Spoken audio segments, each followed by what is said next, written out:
Hello and happy St. Patrick's Day. Thanks for joining me. I lost my video feed already. That's awesome. That's great. I'm Greg Swartz. I'm the big man half of Big Man Dram. This is the Dram, which we'll get to in a minute.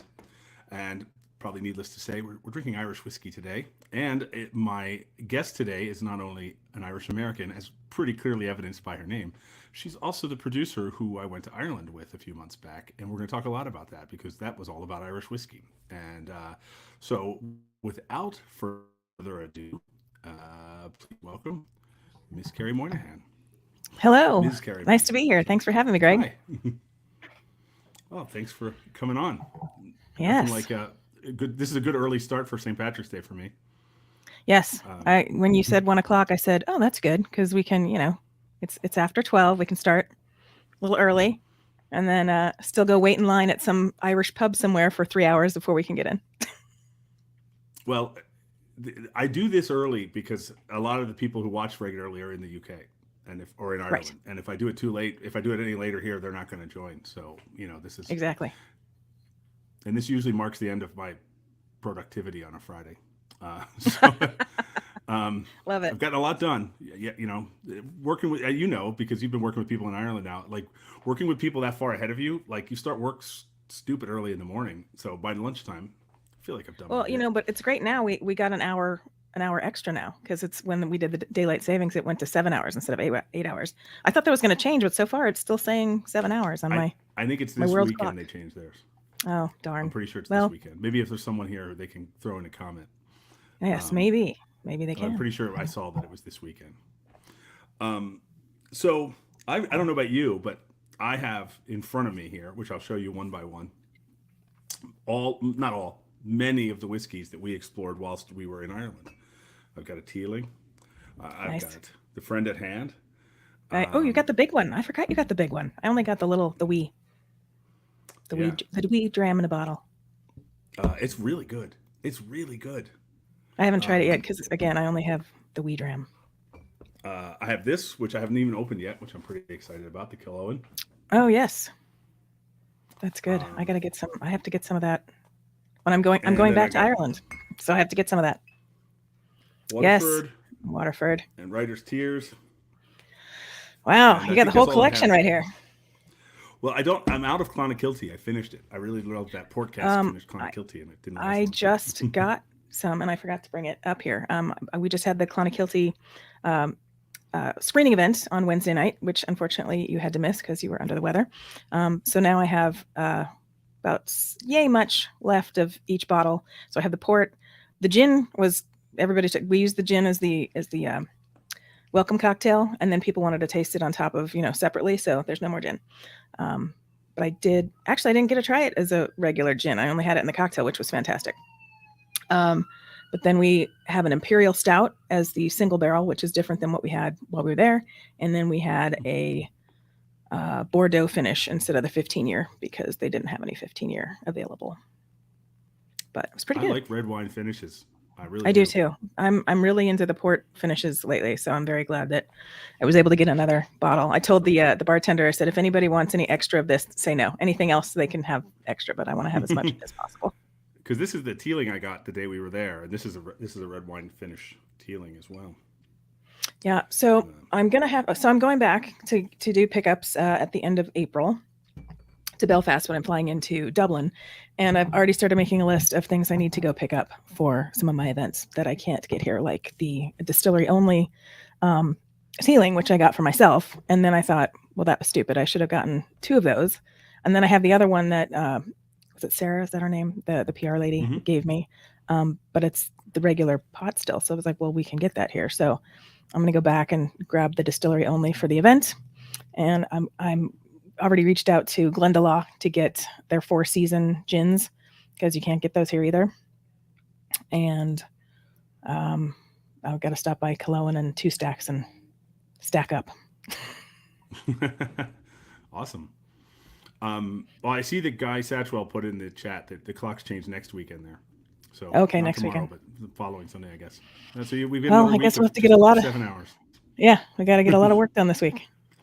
I'm actually also in contact with a tour company there to do a tour at the end of the season of all the places we went, plus a couple others that were also mentioned in the show, but not necessarily for this particular tour. So I'm excited about that. Awesome. That's great. We're doing that tour of Scotland. I'm so excited for that. And when is that again? And June. Okay. June 10 to 18 is the tour. I'm going a few days ahead of time to shoot some stuff, but June 10 Great to 18 time of year for that.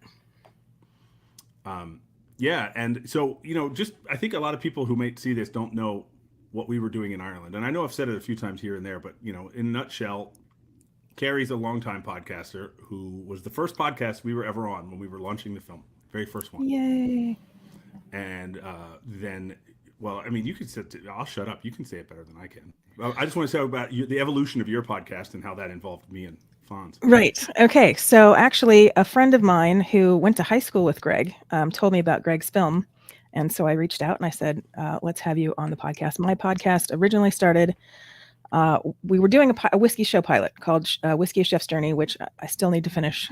We finished shooting, but I still need to finish the final edit so I can get that out and pitch. But we were in the middle of the pandemic, March 2020. They said, okay, everybody go home. Don't come back out. So we had to stop. And we had already done a crowdfunding. And I said, well, if we take all these people's money, we got to come up with something to pacify them until we can finish this pilot. So the producer and I, a co-producer and I started Whiskey. No, that's the other one. Spirits of Whiskey. And we started talking to people and we didn't really know what we were doing. We got the Anchor app and we were doing it on the phone. It sounded terrible. So as the weeks went on and then months went on and then years went on with the pandemic, we started getting more sophisticated in the equipment and now we're into video. But when the lockdown was over, I spun off from Spirits of Whiskey into Barrel Room Chronicles because our schedules were just not working to try to get the other host and I together, plus the guests. So, and then I was needing to call him at 3 a.m. Can you do some voiceover right now? Because this is the only time I have to edit because I was back at work. So we did 2 seasons of Spirits of Whiskey, and we're now 2nd season of Barrel Room Chronicles. Barrel Room Chronicles has grown quite a lot from the original. First of all, it's no longer just audio, but then we also have 5 or 6 different segments that we rotate through the show that we didn't have on the first show.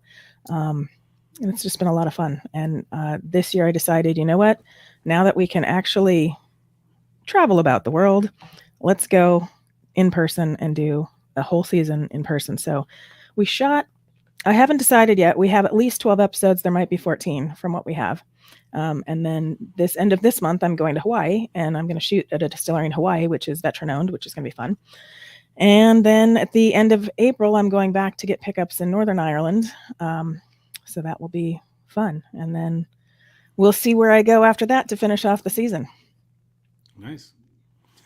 Here's a question I should actually know the answer to.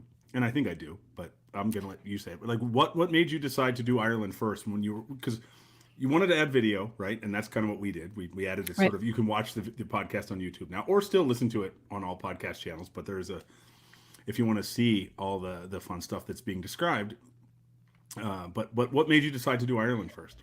2 reasons. One, I took a vacation to Scotland back in, I think, 2015, and I did a distillery tour, but I really wanted to do both Scotland and Ireland. But since I decided to go last minute, I couldn't get anyone to go with me.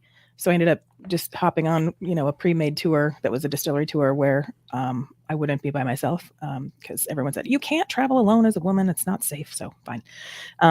So I still hadn't been to Ireland, and as 30% Irish, I should have gone already many times, and I hadn't.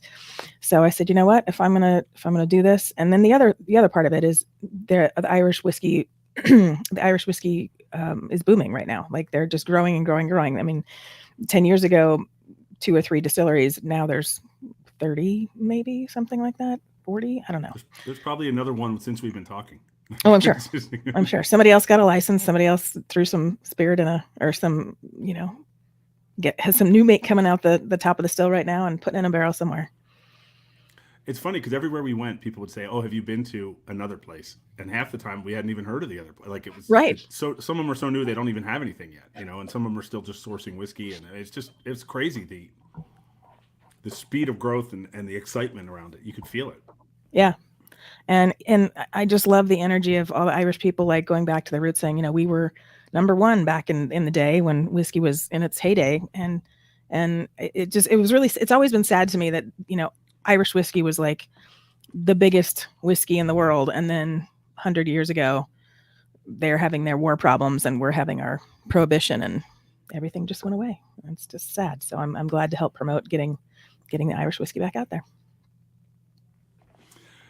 I mean, this is more relevant to me than to you, probably, just because of the film we just made. It's, you probably heard me say this a load of times in Ireland, is like what happened.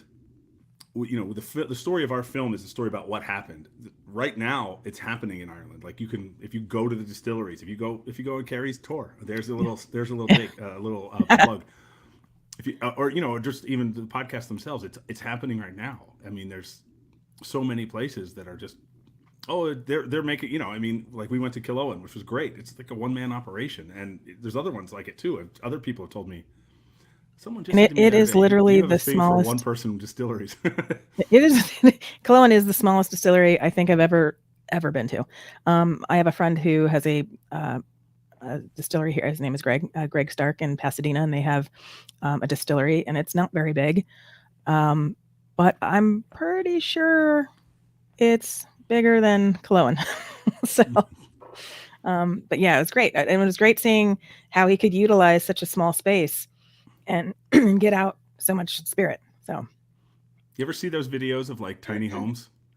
Yes. Like people talk about how tiny home living. It's like, your washing machine turns into your bed, and then your mash tun turns into your spirit still. And yeah, but it was cool. It was, so it was a whirlwind. It's funny, and in a lot of ways, it was like, if it's Tuesday, it must be Belfast. It was just sort of every day a new place and a new distillery or two distilleries, and it was cool. Ireland's, it's much easier to get around in Ireland than it was when I lived there 25 years ago. And adding some freeways, highways. Yeah. I mean, we pretty much did everything. We did. No, we didn't do. Did we do a bus? No, we didn't do a bus. But we did a plane. We did a train. We did a car. Well, you didn't do a train because you. So Greg had to miss out the first stop, which was Dingle, which was one of my favorite parts of the one of my favorite parts of the trip, and it probably because we were there for 3 days, and so we weren't hustling and working the whole time. So it was more like, let's start work with a little kind of mini vacation and kind of work at the same time. And then after that, it was like bang, bang, bang, bang. Let's go through. Okay, we're done at this place. Now we got to drive to the next place. Now we got to drive to the next place. So I think my favorite times were Dingle, Belfast, because we were at those places the longest, I think. So, but and what I like about Dingle is we were there for an event, so a 3-day bash or gathering, and so the way that we produced the show was different than normal. Like I didn't do a regular tasting, and I didn't do some of the regular things because it was more of an event coverage, which I liked, and I thought that was a little different. It was a good way to start the season. So that's out now if you want to see it. Barrel Room Chronicles, episode 1. Kerry's Dingle Malt Whiskey is the name of that. Oh yes, scan it, guys, if you want. I can also throw that link in the chat. I'll leave this up right now, but it's ridiculous. Sizing. I have no means of resizing it, so I'm gonna move over here. Hi. But I will throw this in the chat as well if anyone wants to check out Barrel Room Chronicles. Here we go. Boom, boom. Yep. We started season 2 this month, so we have the first 2 episodes out. We have the Dingle episode and the Busker episode. And then on the 29th, we're going to have the Clonakilty episode, which was also great because we got to go to multiple locations for that. We went to the distillery, plus we went to the warehouse down the coast, got stared down by some cows. It's fun. And it always amazed me that there were people surfing in that weather that day. I know. I was like, it's raining and it's like really super windy. And I can't imagine how cold it was in the ocean. That was nuts. And it was like, had like 30 feet of visibility. And it was like, yeah. And what did he say? O'Sheen said it was that's the feature, not the bug. That's what they look for. This is like their dream day, not the. Yeah. I'm like, oh, geez. I wonder how thick Look, I live in the Los red tape. Angeles and I don't surf, so obviously I'm not the right person to because it'd be easy to surf here. Right, Obviously. right, for sure. Um, But yeah, and the weather was crazy. Like when we were in town, it was a little bit drizzly, but not too bad. But then we went, 10 minutes up the road for the warehouse, which is on the coast, and wind was howling. I mean, you can hear it through the whole interview. Wind was howling because it's not a soundproof building for sure. You want the weather, right? I mean, they want the impact of the weather. And then the other thing I think is so funny is everyone kept asking me like, "Oh, how do you like our weather?" And I was like, "Oh, I actually love it." And they're like, "What?" And I said, "It's always hot in LA. Now we have mosquitoes since I got back from Scotland. They just show up in the summer. I hate it. It's terrible." And so this is very refreshing. And then I get home and the weather followed us, and it's been the craziest winter we've ever had. So. And I like the rain. I miss it. Yeah, I haven't minded it at all. I miss it. Yeah. Yeah. I'm going to pour a second dram. This is another one that we went to. I realize it's backwards, but you can reverse it in your minds, people. It's Reuters Tears. This is another distiller. Well, we actually filmed them in one of the strangest, weirdest, wonderful places I've ever been, which is what is it? Sweeney's Apothecary. Sweeney's Pharmacy. Yeah. Sweeney's Pharmacy, which is no longer a pharmacy now. It's like a little bookshop, but it's like a piece of time that's just been held, and you can still see, pharmaceutical stuff on the shelves and that they used to have. And PJ's great. PJ's the guy who runs it. He speaks it. I think he spoke at least 4 languages in the first 10 minutes we were there. He spoke English. He spoke Gaelic. He spoke French. And then I thought maybe it was Latin. On 3. No, Latin. That's right. He also spoke Latin. I was like, wow, this guy's.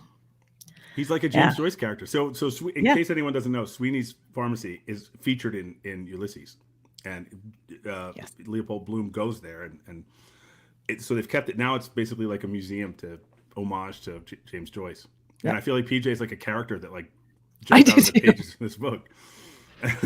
And I love he wears his little white pharmacy jacket still, even though it's not a pharmacy.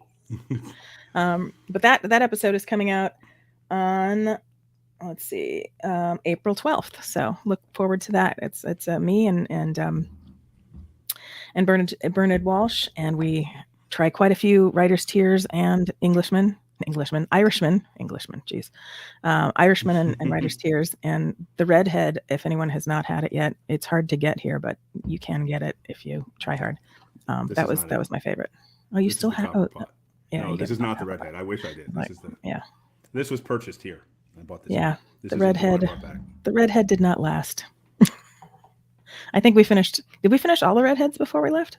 Yeah, I think we did. And we only had one, right? We had one copper pot and one. Yeah. And we also had that sherry, that McConnell's sherry that we were kind of aging that with. Yeah. And we finished the Dingle. I mean, we finished so many things because we were afraid, well, how are we going to get all of this liquor back? So might as well drink it. What's funny is whenever I go to Ireland or Scotland, I always wind up, either having to buy an extra suitcase or leave stuff behind. And this time I didn't. I actually got it all in and it got out. But I didn't.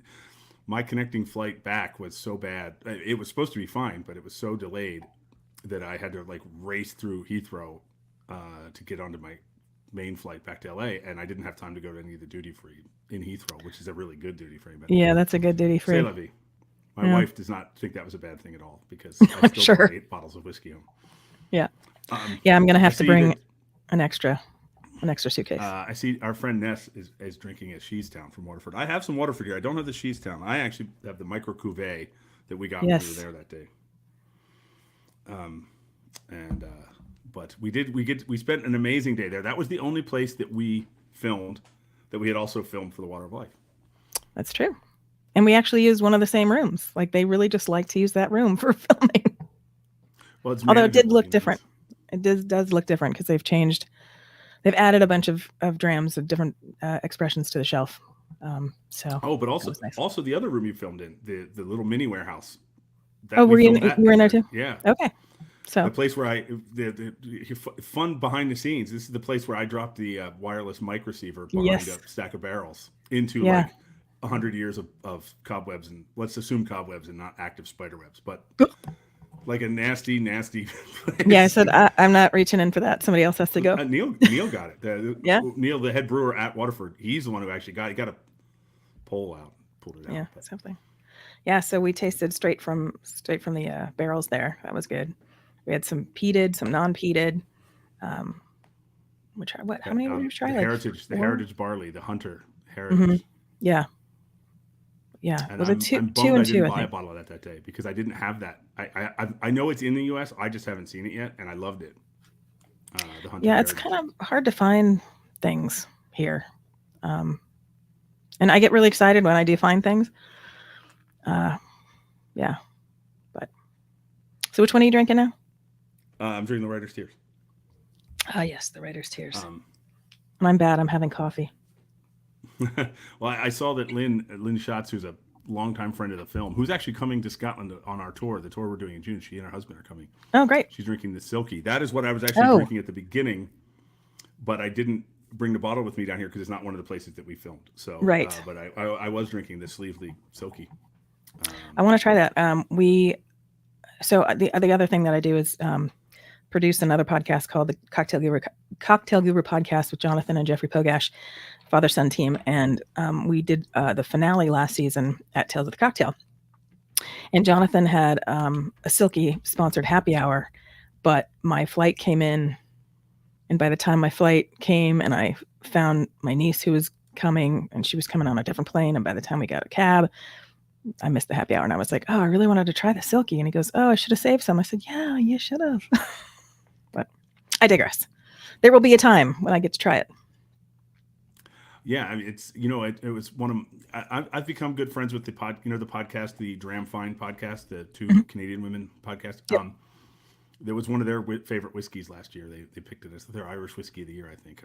You have to forgive me if I'm not right on the specifics of what they chose it as, but they loved it basically, and so I got a bottle then, and I've had it ever since. Very cool. So, Greg, what is up? What is next for you with your stuff? I'm sure everybody knows already, and I'm just asking. Well, I'm in podcaster mode, and I'm asking you questions. That's cool. No, I'm going to Germany in 2 weeks with Fonz. We're filming. We're making another film about the role of beer in German culture since the Middle Ages, which is amazing. I mean, just like every day I'm finding new stuff that just blows my mind. And I was just yesterday, I've become good friends with this one German beer writer named Horst Dornsbusch. He's a great guy, and Horst's books are amazing. And he was talking about in medieval times what beer was made with. And there was absolutely no regulation before the Reinheitsgebot, the German beer purity law. And some of the stuff that beer was being made into beer was unbelievable, including peas. There was pea beer. Yeah. Interesting. I had starch in it. You could boil it and I had a pea-based gin, I think, from, I'm going to say it wrong.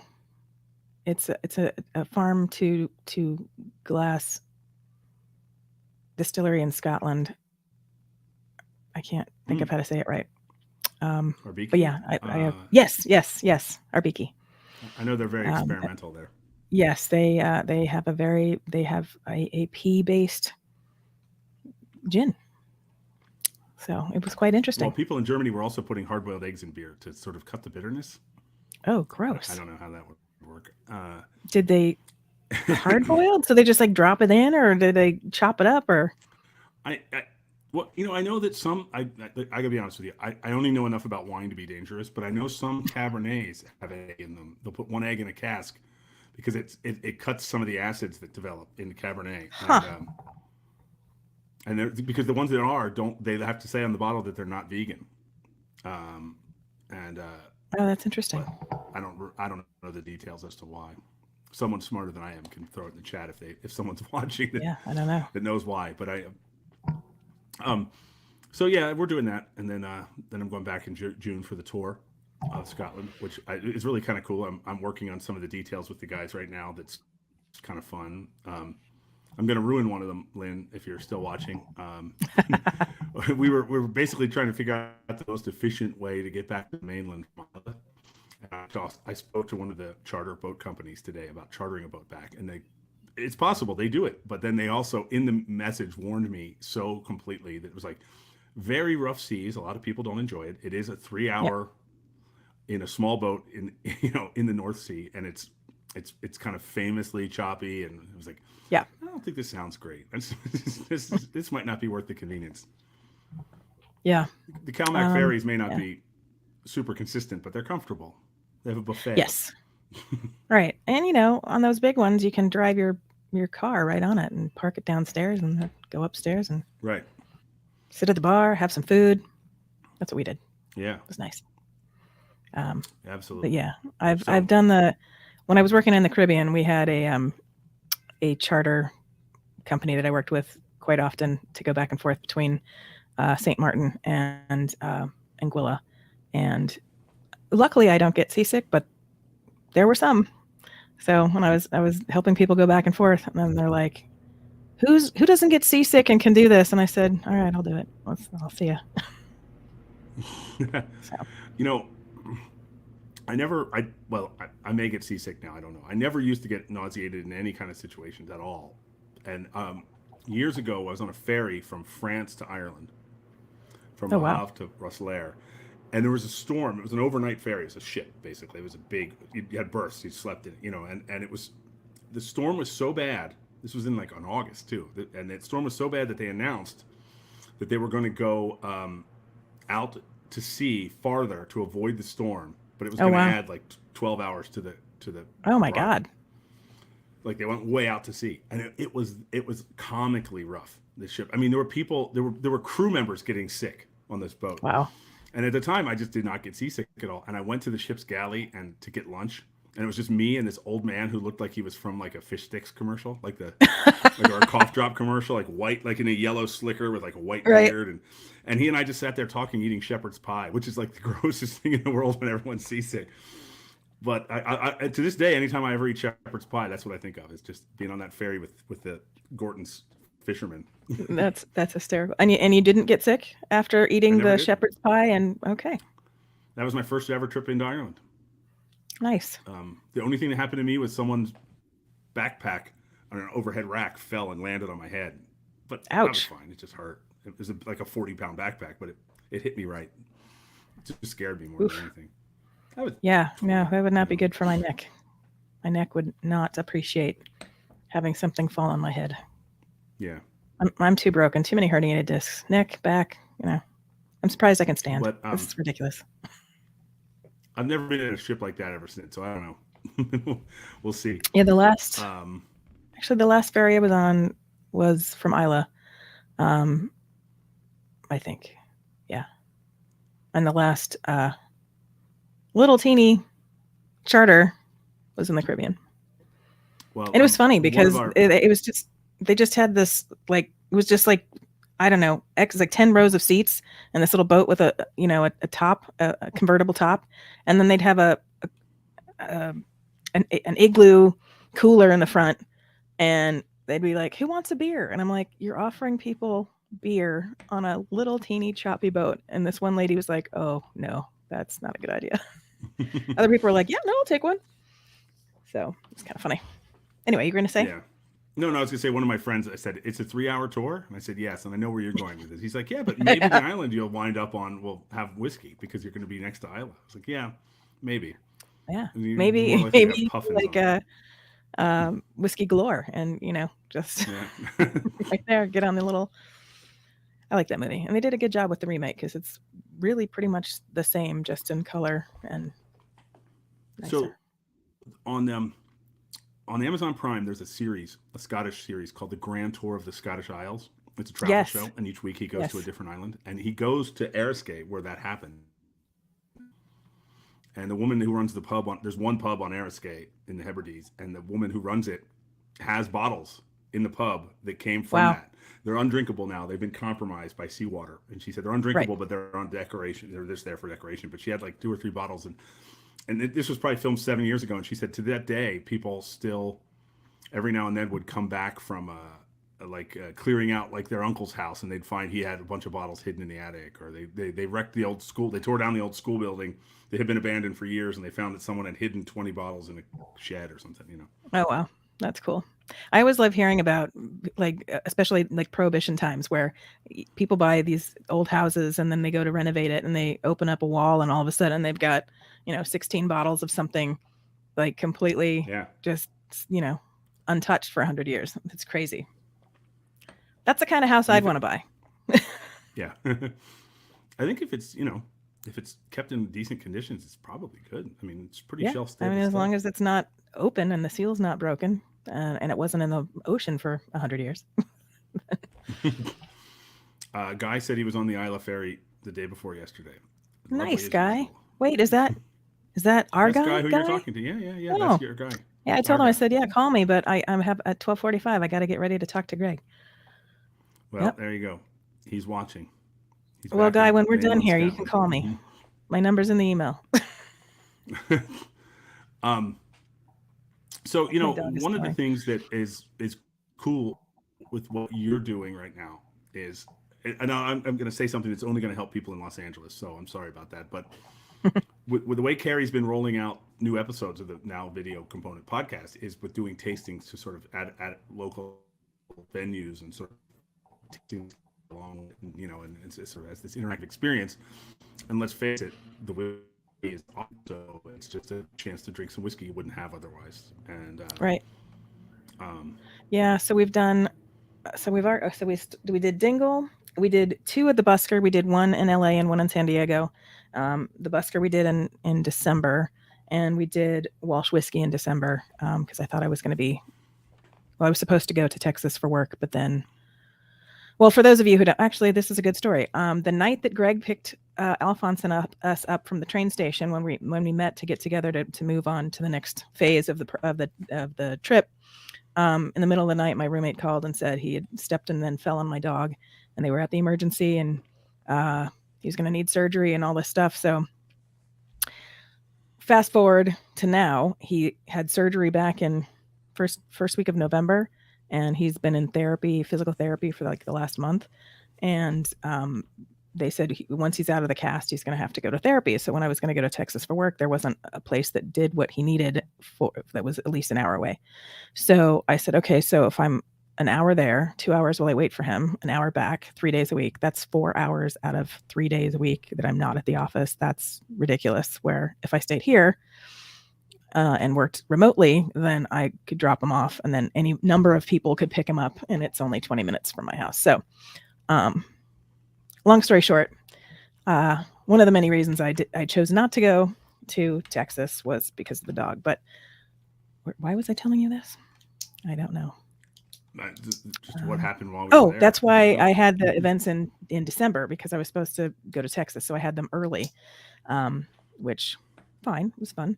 But now we've had Dingle, 2 Buskers, Clonakilty, and Walsh. And then Greg and I are going to be doing the Waterford together. So anybody out there watching that's in Los Angeles or Southern California that want to come, we're getting together to figure out what day we're going to do that in the near future, because that episode I think will air in May. So it will be sometime before mid-May that we will have the event. Here, I'll throw this up again so people can sign up or get on your radar if they want to come and join us.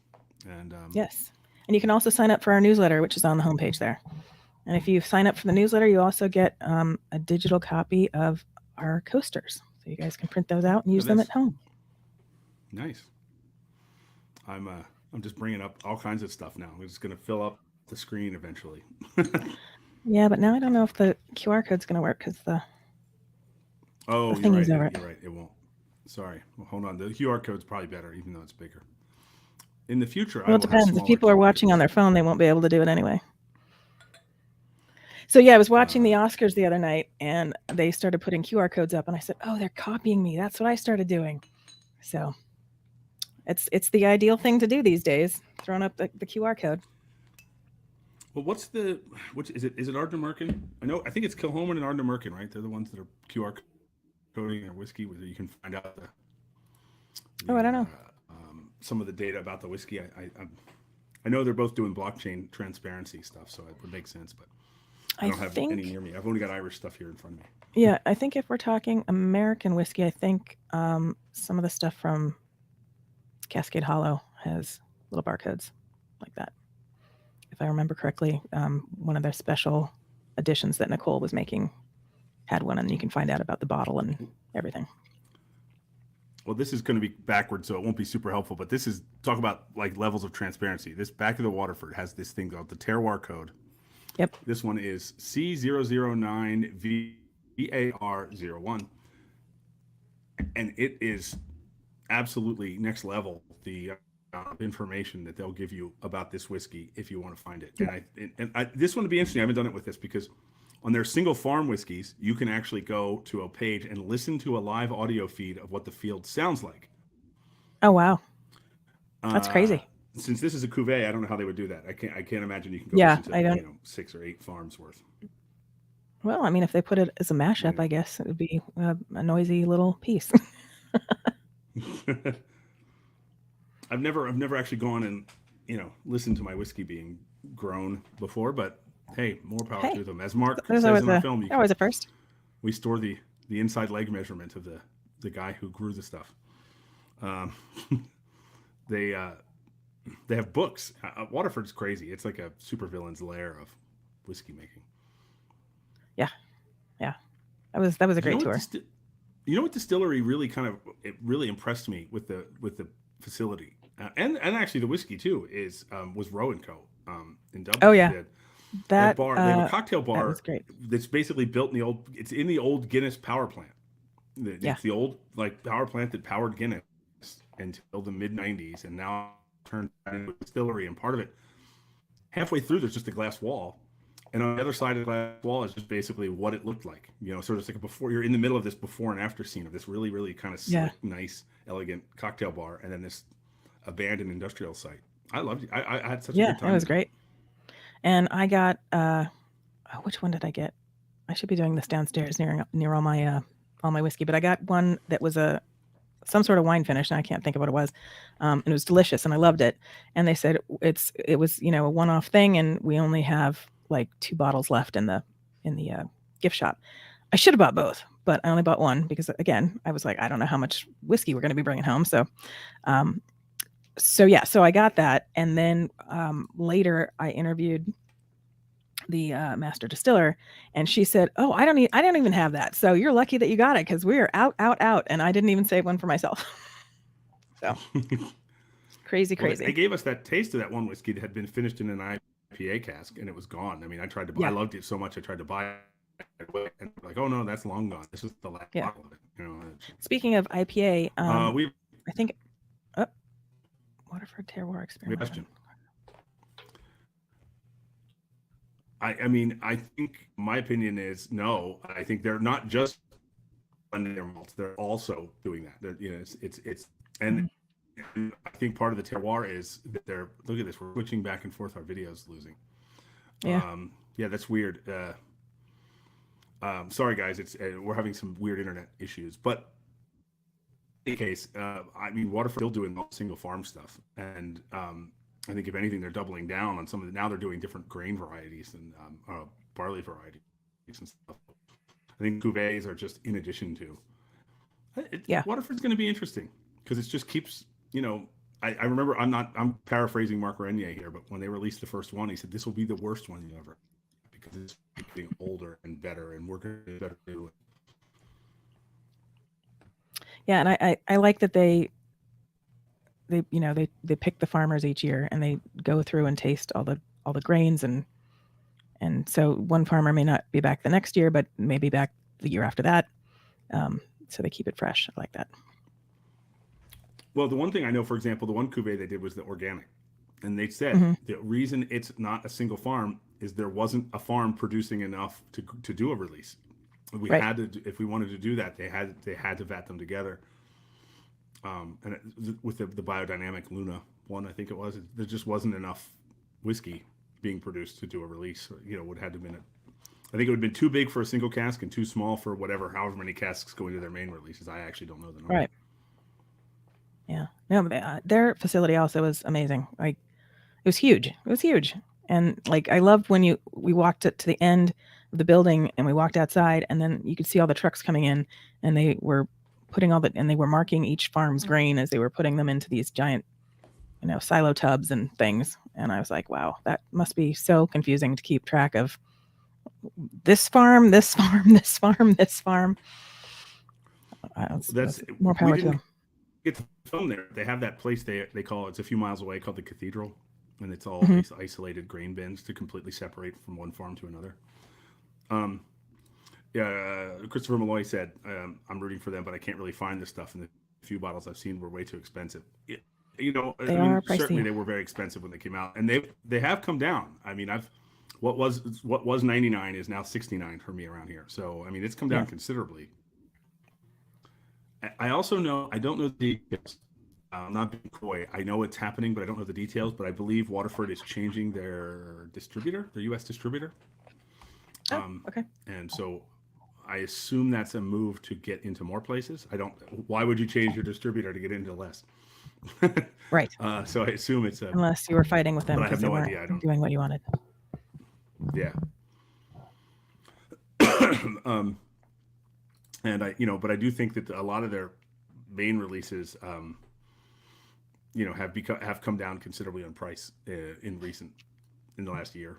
I mean, look, I don't think Mark Renier has ever had any interest in being a value whiskey. I think he would rather sell less and do it right.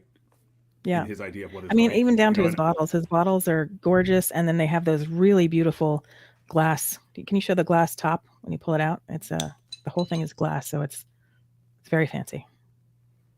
So. And everyone's different color. They're color coded, and I don't know what the color coding is. I know there's yellow ones and blue ones and red ones and clear ones, and I don't know. I'm sure they all mean something, but I didn't memorize it.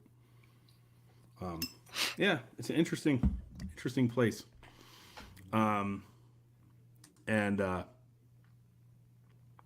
Ness says about Renegade Rum. It's funny. I have not tried Renegade Rum. I haven't seen it in the wild.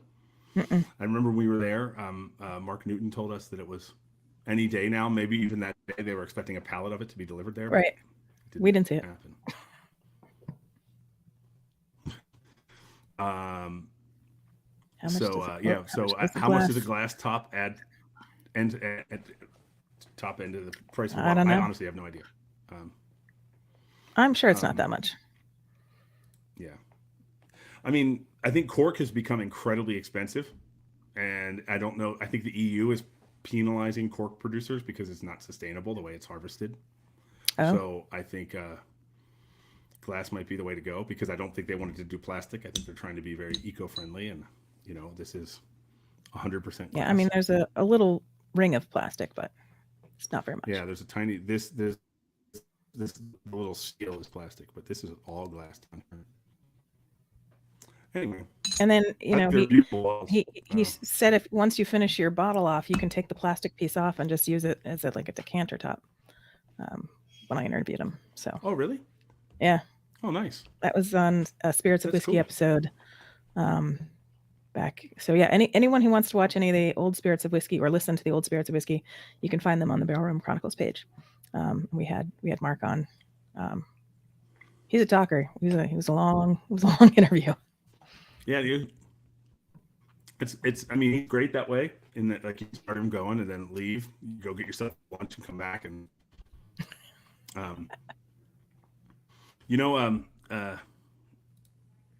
very interesting tasting. Waterford whiskey is pretty, but it's very interesting and tasty. I haven't tried the cuvee. The guy was my favorite. The original 4 releases guy was my favorite.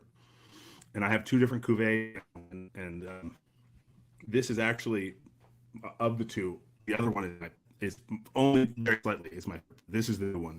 This one out was the current there, October. It actually says autumn 2022. They do a fall release every year. Yeah. I have 3. When I said to, go ahead. I was going to say I have 3 other bottles that I had from when we had them on the show, and there were 3 different farms. I can't remember. I really should have just done this downstairs where I could have grabbed everything and talked about it. Dunbell, Dunmore, Rathclaw. Those were the original 3 farms in the U.S. I don't know if I have the original 3 or if I just have an early 3. do they still have those available out? I don't know. I've got all three of them down the hall. I only brought I didn't have The room new on my one. desk for all of them, so I just brought this one down the hall here with me. But Nice. you know what's funny? The thing that Mark did that I think is kind of cruel to whiskey collectors is they did all these single farm releases, and there were the 3 farms for the U.S., and then there were like the 3 farms for Australia, and there were 3 farms Yeah. for France. So if you're like a collector trying to get all of them, you have to like circumnavigate the globe or find someone to Yep. send you some. Yep. It wasn't just like that and the distillery or that and mail order. It was just that, like they were shipped there. So it was, Yeah. Yeah, it's weird. I totally thought that he would have at least, keep them all available at the distillery, a little bit, but no. So, yeah, Mark's not a sentimentalist, He's like, do it right, move on, move forward. He's very much like a tech guy. What do they say? Iterate, learn from your Yep. failures and iterate forward. Yeah, he's an interesting guy. He's definitely, love him or hate him. You can't deny that he demands a lot of oxygen in the industry. And, he's like says what he's going to say and does what he's going to do. And so Greg, what was your favorite part of our trip? My favorite, I don't know. I mean, obviously before you got sick. I love going. Yeah. I got COVID on the second to last day of the shoot, by the way. So thanks, Ireland. Yep. I was fine. We don't know how. We don't know how he got it. Yeah. We didn't get it. I was sitting next to him in the car the whole time, and I didn't get it. I don't know. I was just telling someone the other day about taking you guys to the airport where we all had masks on. I had 2 masks on, and I had all the windows down in the car because I was the only one who could drive the rental car. Right. So, oh God, what was my favorite? I liked so many. I loved our day at Waterford. I loved Clonakilty. Was really wonderful surprise for me. Yeah, gorgeous distillery. I got a lot of people complimenting the distillery at the event the other night. They were like, "Wow, that place is gorgeous." Yeah, and it is. It really is. God, so I'm doing a map in my head of where we went. So then the other thing is I loved that little town where we stayed when we shot at Busker, Burris. Oh yeah, the town of Burris. Yeah. There's a documentary on Amazon. Yeah, that cute little house where you had to duck your head everywhere you went. That's I'm used to that in Europe in general. But there's a documentary on Amazon Prime called The Irish Pub, and it's just 12 different Irish pubs, and all it is interviews with the publicans and about the history of it, the future of it, and stuff. It doesn't have a ton of production value, but it's occasionally hilarious. One of the pubs is the pub we went into in Burris. It's a hardware store and a pub. I believe it's called O'Shea's. Okay. And they show an establishing shot of it. And I was like, hey, I've been there. And then sure enough, it's a hardware store. I don't mean in like a kitschy Americana sense where it's like a TGI Fridays. It looks like it's got like rusty implements. It's a hardware store. Yeah. And they had one of those in Dingle too, which was crazy, which you can see if you watch the Dingle episode. It was called Foxy John's Hardware. And I was like, what? Why? I thought we were going to a pub. And he said, yeah, we are right here. And I said, that's his hardware. And he goes, well, it used to be a hardware store. And then you walk in and it's all this ancient old hardware stuff. And then, there's a bartender. You're like, what? It's crazy. Yeah. I like that town a lot. I don't know. Dublin, I like Belfast a lot too. Belfast was cool. I liked going to yeah, I mean, could be because that bed was the most comfortable on the trip. The bed I had in Belfast was the most comfortable. I like going to the oh my God, I'm drawing a blank on the name of it. It's the most famous bar in Belfast where we ate in the Snug, Crown Liquor Saloon. Yes. Isn't that the one where Meghan and Harry sat in the same snug that we had? Yeah. That was. I mean, it was snug after snug after snug. I said, this place is perfect for COVID. Everybody has their own booth. Yeah. It was. It was fun doing a whiskey tour, and there were a couple of distilleries we didn't even get to go to that I really wanted to go to, and we just didn't have time or coordination or whatever. We just couldn't pull it off because we were pretty aggressive. But, people kept telling us about Mickle and Boylock, and I wanted to go to both of those. And next time. Well, next time, because I won't be able to do them this time either. I'm doing a very short trip this time. I think it's 5 days, including the travel days. So I'll be really on the ground, boots on the ground for 3.5. So got to get a lot in. I still want to, I'm hoping to do a little tourism business and go see the Titanic thing. But in Belfast. Yeah, and you should go to Dunville too, because when you're there, that's the other one in that Belfast area that we didn't get to go to was Dunville. Yeah. And I've had their whiskey now, and I loved it. I really loved it. So that makes me want to go even more. I mean, although I didn't have any whiskey I didn't love. There was nothing. I was like, nope, not doing this again. I was going to say this at the start, and I forgot. This is kind of funny. Just like a couple hours ago, because it's St. Patrick's Day, my best friend writes to me, and he says his sister-in-law just got back from Ireland, and she brought him this. He likes Irish whiskey, but he doesn't drink a huge variety of it. He drinks what he drinks. And he said, my sister-in-law just got back from Ireland and brought me this. What do you know about it? And it's Dingle Single Malt. Nice. And he said, what do you know about it? And I said, well, the first thing I know about it is you should go give your sister-in-law a big hug. Because it's really fantastic stuff. And he said, I never heard of it before. I was like, well, you will moving forward. And I really like their single malt. I think their single malt was my favorite of all the ones I had. Even out of I don't know. We had the Samhain, which isn't out yet. It's going to be coming out probably next Halloween for us. But then didn't we try the Bride or something? Didn't we try that one too? You guys did, it was but a second because I wasn't there. Oh, right, you weren't there. By the time I got there, I just had whatever you guys had left over. Right. No, we didn't get to take home any of that. They didn't give us any of that because it wasn't being released yet. It was like a pre-release thing. But there was the second. There's 9 new releases they're going to be putting out over the next 2 years, which are based on different holidays of the pagan calendar. So we had the Samhain, which is the first, and I think it was called Bride, which is going to be the second one. And I liked the Bride. I liked the Samhain, but I liked the second one better. But I'm very happy that the single malt is available because I really like the single malt. Well, that's what my best friend has right now. So, but Christopher Malloy asked, do either of us watch or follow any online reviewers? I do. Ralphie, Dave Ingram, Jim. I honestly, I don't know what his name is. It's Jim David Ingram. We met at the he works at the Friend at Hand. At the Friend at Hand. Yep. And I started following him after that too. I watch the Dram Fine podcast videos when they do them, or I listen to them otherwise. Single Cast Nation. What do you listen to?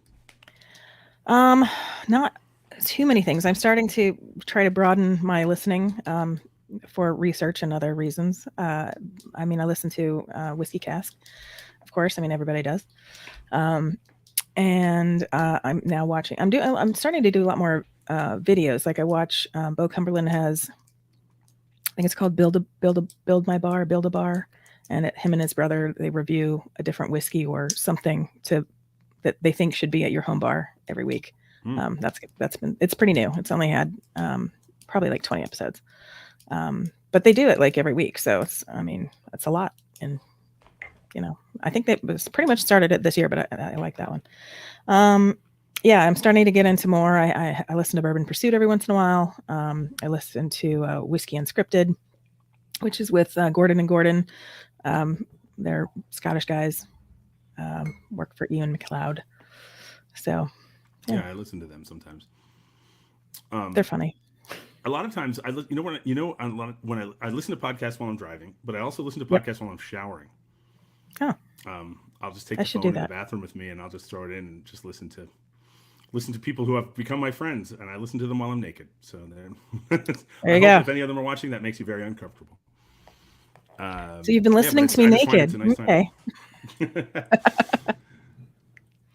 Well, I got to say, Kerry, this has absolutely flown by. I know. This happened to me last week with Guy.